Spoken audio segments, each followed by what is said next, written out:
आज की खबर बहुत ही महत्वपूर्ण है। शिक्षक भर्ती के चौथे चरण यानी टीआरई 4 का विज्ञापन जारी हो चुका है। इस भर्ती में 32,388 शिक्षक पदों पर बहाली की जाएगी और सबसे बड़ी बात यह है कि इसके लिए आवेदन 1 सितंबर 2026 से शुरू होने वाले हैं। लेकिन दोस्तों, विज्ञापन जारी होने के बाद भी पटना में गर्दनी बाग में अभिभर्तियों का विरोध जारी है। अब सवाल यह है कि आखिर अभिभर्तियों किस बात को लेकर नाराज हैं। आइए आसान भाषा में पूरी खबर समझते हैं। पहला अपडेट है, बिहार लोक सेवा आयोग ने शिक्षक भर्ती के चौथे चरण की भर्ती का विज्ञापन जारी कर दिया है। इस भर्ती में कुल 32,388 पद है। छात्र 1 सितंबर से आवेदन कर सकेंगे। इसलिए जो विद्यार्थी शिक्षक भर्ती की तैयारी कर रहे हैं उनके लिए अब और तेज पढ़ाई करने का समय आ गया है।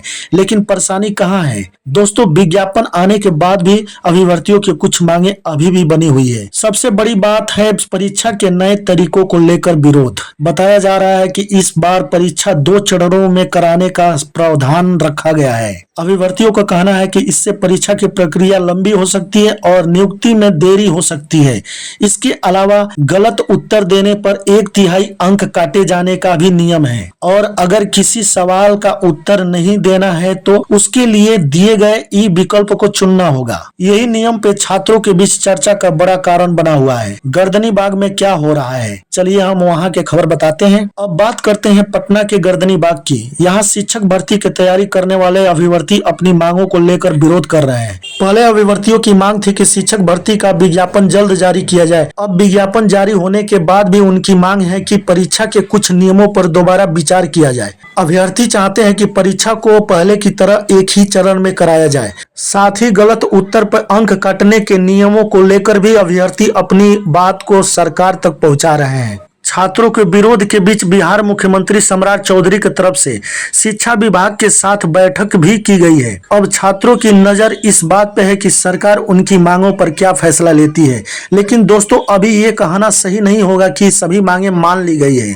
इसलिए किसी भी खबर पर भरोसा करने से पहले बिहार लोक सेवा आयोग या सरकार की आधिकारिक सूचना जरूर देखिए। एक और बड़ी खबर मैं आपको बताता हूँ। 21 अगस्त को यानी कल ही तेजस्वी यादव जी गर्दनी बाग के प्रदर्शन कर रहे अभिभर्तियों के बीच पहुंचे थे। उन्होंने प्रदर्शन कर रहे अभिभर्तियों के समर्थन की बात कही। इससे शिक्षक भर्ती या यह मामला और भी चर्चा में आ गया है। अभिभर्तियों के लिए जरूरी सलाह, अगर आप शिक्षक भर्ती की तैयारी कर रहे हैं तो अभी परेशान होने की जरूरत नहीं है। आप अपनी पढ़ाई जारी रखिए। 1 सितंबर से आवेदन शुरू होने वाले हैं, इसलिए अभी से बिहार का सामान्य ज्ञान पढ़िए, करंट अफेयर पढ़िए, पुराने प्रश्नों को हल कीजिए, रोज सवालों का अभ्यास कीजिए और सबसे जरूरी बात, परीक्षा के नए नियमों को अच्छी तरह समझ लीजिए। अगर गलत उत्तर पे अंक काटे जाते हैं तो परीक्षा में सोच समझकर उत्तर देना बहुत जरूरी होगा। और एक मुख्य खबर और आपको हम बताते हैं गर्दनी बाग से। दोस्तों, गर्दनी बाग से आज की सबसे ताजा खबर यह है कि जाने माने शिक्षक रोशन आनंद भी आज धरना स्थल पे पहुंचे। उन्होंने अनशन पे बैठे छात्रों से मुलाकात की